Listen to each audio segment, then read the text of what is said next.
Kimberly, and this is Floral Art Review.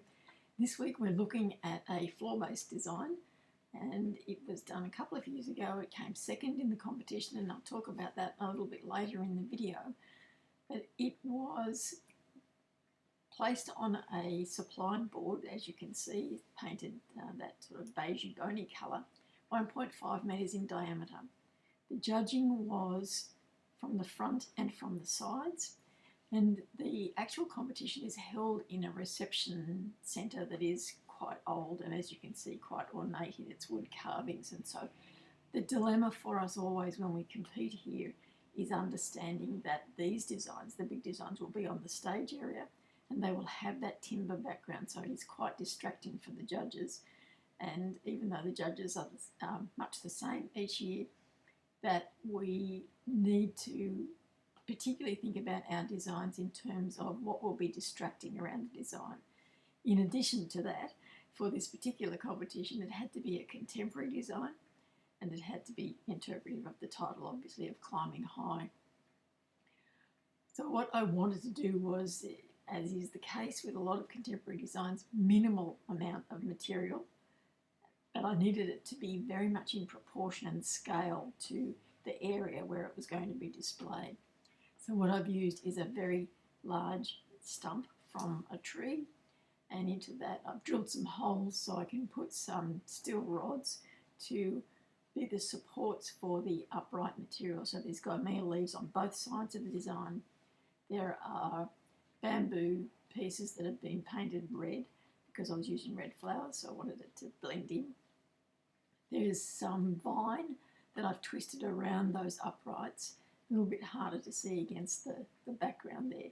And then I've just used the Kangaroo Paw as the colour, as the flower of the design on one side. On the other side, I've put the gymea leaves at the front of the design to mask the stand that I've used, which some of you might be able to recognise if you look at it closely enough, is the wavy candle tea light holder that I've used in many other designs, but here it's just a structural support. It's not there for any other reason than it gives me lots of places to tie things onto. And I knew it would be covered up by the plant material that's in the design there. When I was putting the design together, I looked at it, stepped away from it and thought there's nothing really that connects the two. And what I need is for, there's two pieces of Climbing High, but that space in between the two was just like empty space. It wasn't negative space in terms of the design, and I knew that I needed to connect those two, and so I felt that I had to have something that was climbing from the gymea leaves through to the column on the other side. And so I put one of the bamboo rods across that way. I've incorporated some of the Kangaroo Paw onto that so that it looks like they're the things that are climbing, and there is some small amount of the twisted vine along that as well. It doesn't create the kind of impact, that diagonal, that I would like it to have created, but it does bring the two together, and so you do see that as one design rather than goalposts almost of the placements of the designs. And that came about simply by, I had the plan beforehand, put it down, put it together, but visually when I looked at it I thought it's not impactful enough for the space. And the other thing that it needed was for something to draw your eye away from that base, because the base is quite dominant and I haven't incorporated that base colour anywhere else in the design, apart from a little bit in the vine that goes up towards the top where it's dried and withered to similar sort of colour, but a little bit hard to see in the image here. So as I said, the design placed second. The one that placed first was justifiably first in my view, even though it was my friend that I often compete with, and when she was finishing off her design, she got me to have a look at her design and said, there's something missing, what is it? And I said to her, I think you need a placement here. She did that, and of course she won, and so the rivalry continues, but it's a great way to enjoy and give one another help, and it's that independent eye looking at your design that often helps you to see it. And in this competition it's friendly enough that we can do that. You can't do it in every competition, I'll have to say, but in this one we could. So I'll give her that win. I had others after that evened up the score, shall we say. So let's now have a look at what design our AI has said about the design in terms of the principles and elements of design, and see what suggestions it has for improving the design. The overall analysis, first of all, is that this is a striking contemporary design that effectively uses verticality to live up to its title, Climbing High. The contrast between the rugged naturalistic timber base and the refined architectural foliage creates an immediate visual dialogue. So what it's saying there is that immediately that a judge looked at this design, they would think it's something about going up. So it might not necessarily be climbing high, but it would be about that verticality and reaching upwards. So it works in that sense, and it is a contemporary design in its design style. Individually now, we look at line first of all. The dominant element here is line, with strong vertical lines created by the Gymea lily leaves and the upright stems, intersected by a diagonal red bridge that connects the two vertical groupings. This diagonal adds necessary tension and movement. And it's the movement that I wanted. It's that connection so that your eye would move up one side, across, and continue on in the design. Form. This is a linear form design. The negative space between the two vertical components is just as important as the materials themselves, creating a frame for the air and the background architecture. So exactly the reason that I knew it wasn't quite right until I put that bridge between the two parts of the design, but it maintained the line. And so because line is the most important element that is in this design, having that clear line between the two rather than just a massive feathery foliage or even the kangaroo paw between the two designs has kept that line as the dominant feature of the design. Texture. Excellent juxtaposition. There is the rough matte texture of the logs against the smooth waxy surface of the leaves and the delicate airy texture of the red anagasanthus, which is the kangaroo paw. So that's good. Good texture combinations. And I knew that was the case. I knew that the Gymea lily leaves would be smooth and dominant enough in terms of their size and their colour to let the kangaroo paw play off that, and that there was enough of the rough texture in the stump of the timber at the base. I didn't need anything rougher anywhere else in the design, otherwise it would have been too overpowering, would have kept being drawn back to that. So colour now, the palette is sophisticated with monochromatic greens and earthy browns, punctuated by sharp hits of primary red. The red stems and flowers lead the eye upward and across the design. And if you heard in the background, that's the grandmother clock chiming to say that it's 7 o'clock while I'm recording. So the colour palette, I knew that I wanted to keep it very simple because I knew I had in mind rather that backdrop of the very dense dark timber, and that the base was going to be this cream colour, and so I wanted the design itself to pop out away from all of those other colours that were in the environment where the design was going to live. Balance, asymmetrical but stable. The heavier log base on the left is balanced by the visual weight and height of the taller leaf grouping on the right. So exactly what I talked about earlier is that visual balance and the dominance isn't detracted by having those two different forms and those different textures within the design. In fact, they balance one another out, and that's the sign of a good design. Proportion and scale. The height is well suited to the floor-based circular plinth. However, the background architecture is quite ornate. The simplicity of the design helps it stand out rather than getting lost in the wood carvings. And this is just something that I knew from having competed in this environment before. Some of the other designs that were up there, even though people had competed there before, they were too busy.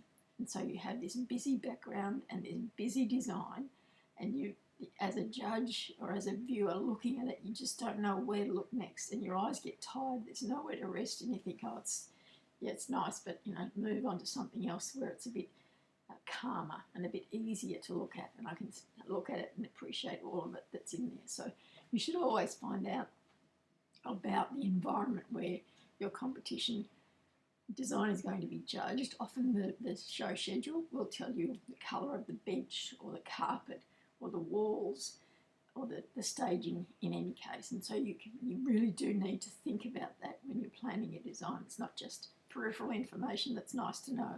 It is important in terms of your design and how your design is perceived by the judges. Rhythm. The kangaroo paw acts as a rhythmic climber, with its small blossoms creating a path for the eye to follow from the base up to the highest point. This is one of the things that I probably should have mentioned earlier, is that the kangaroo paw, because of its size, I was able to have it go right to the top of that very tallest part of the structure that's on the timber base. And that's an important consideration when you've got colour in a design. A single colour particularly is that it is seen throughout the whole design. You don't just concentrate the colour in one area and forget about the ends of the design, and often that's because what happens is that becomes the focal point, and that's where your eye stays. You don't move out and see the rest of this wonderful design that you've done. So if I had stopped the kangaroo paw where the bridge starts, the top of the design would be lost, and even though it's there, it wouldn't be considered in the overall design, and it would look out of proportion. So an interesting one to remember. Unity. The repetition of the red colour and the vertical leaf formed ties the two separate placements into a single cohesive unit.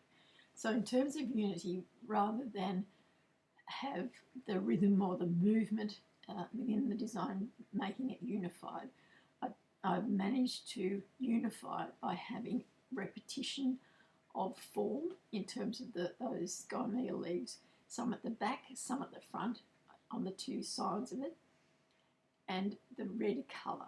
So the unity is provided by the colour in the design and by the forms that are in the design. So let's now have a look at some of the suggestions for improving the design.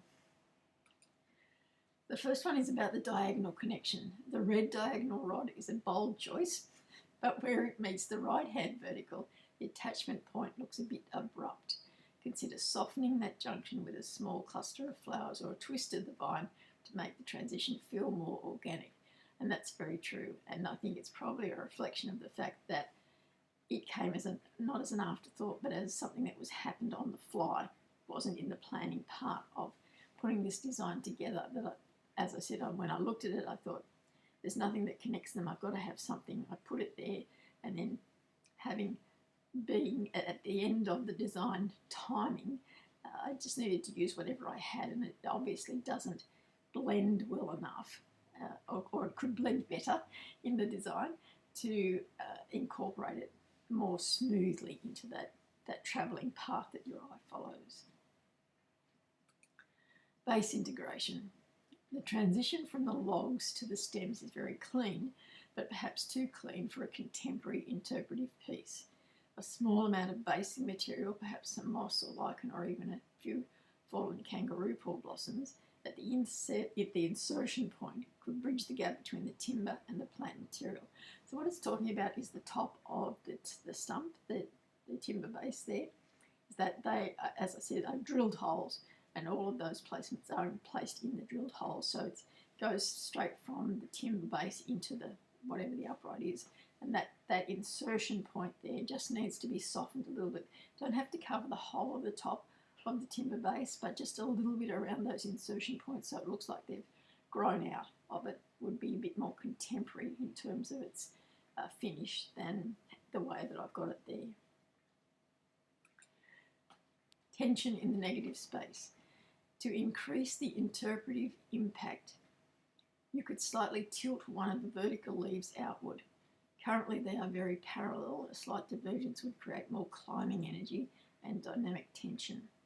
So that's something I'd probably play around with. I like the idea of them all pointing upwards, but perhaps where the leaves are at the front, if I had what I would call the inside leaf, so the one that's closest to the negative space, if I had that turning more towards where the diagonal is, that would create a little bit of, it's a slight tilt, and it would give your eye some divergence from that upright into, oh, I could go across this way rather. I know it goes straight up, but I think I'll go this path, and put my hand in front of the camera, sorry. But that's because I'm looking at the image on the screen and moving it as I'm thinking. But that subtle little movement might have created enough tension for it to gain some more marks in terms of unity as well, and so beat my arch rival in competitions.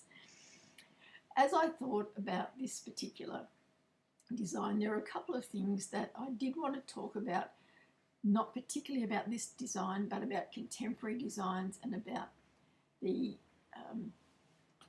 problems that we sometimes face in terms of a public show where a design wins or gets a place and the public comes in and looks and says, oh, I could do better than that, that's not very good, that doesn't appeal to me at all. And I just want to talk about that because it's not something, you can't please all of the people all of the time. And really, if you're in a competition, it's about meeting the judging criteria, and the public opinion is just that, it's their opinion. But to help you understand what you could do to make it easier for the public to understand what you're doing, I've got a few suggestions and a few things to talk about. So I think it's appropriate at this point in time. So first of all, let's look at what I could do with that diagonal in terms of a contemporary design. So in contemporary design, the how is often as important as the what. If the diagonal feels like a separate piece of hardware rather than an integrated part of the growth, judges may mark down on unity because it's not unified enough in terms of it doesn't feel part of the design. It feels like it's just been placed there. So to make the diagonal feel more intentional, have it emerge from within the foliage of the left-hand grouping rather than resting on top. This creates a sense of internal structural integrity.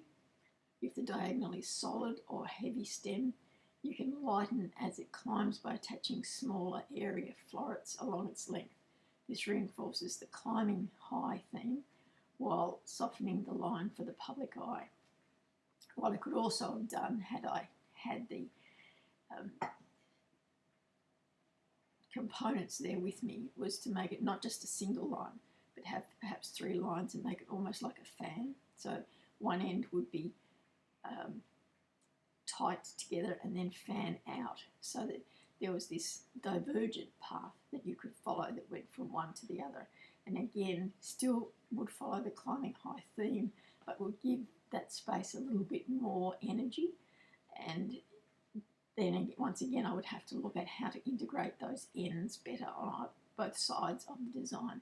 And that is most definitely something I'd have to think about. And perhaps just wrapping them in a bit more of the leaf, or as it says, hiding it in the foliage a little bit better, would help to create that unity that it needs. Now, in terms of the public versus judging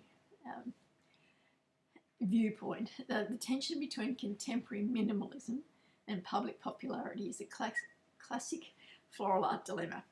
To bridge that gap, consider these visual value additions. So these are things that you can do with your design that won't change the integrity of your design style, but will help people who are viewing it understand that it's still a good design and it's still a pleasing to the eye design, but it does follow the contemporary minimalist design style.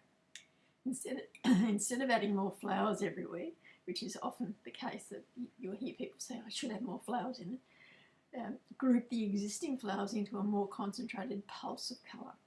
This creates a stronger focal point that the public can more easily latch onto. So what it's saying there is, much like we might do for a modern mass design, is that if rather than have all the individual stems of the kangaroo paw climbing up, if I had grouped them in 2s or 3s, so there were these bunches of colour, then it would make it look more to the public like there was more flowers in it, that there was more colour in it, and so they could understand it a little bit better. Use materials that provide volume without density. fine vines or skeletal leaves can fill the negative space for the viewer's eye while maintaining the open linear feel that the judges are looking for. And that's what I could have done with that bridge across the two with that red rod there, is had more vines around it and perhaps hanging down a little bit. So it looked like they were actually climbing and looking for places to latch onto. So a bit like perhaps a passion fruit vine that had the tendrils coming out searching for where they needed to go next along that rod. And that would bring that part of the design into the whole of the design, but still not fill that gap, not fill that negative space. Often the public feels the design is missing something if the base feels too exposed. So this is the timber piece. Adding a small high interest detail at the very foot of the design, something like a single perfect succulent or a unique stone, can satisfy the need for more without cluttering the vertical lines. And so where it talked about softening that insertion point, perhaps if I'd had some rocks or as it says, some interesting succulent, you can get the red tinged ones. If I had had that there, then that would give people another area to look at that was still part of the design, but softened the harshness that is often associated with minimalist designs. So I've given you lots of things to think about this week. I will leave you there to think about all of those things. I'm Kim Ellie, and this is Floral Art Review.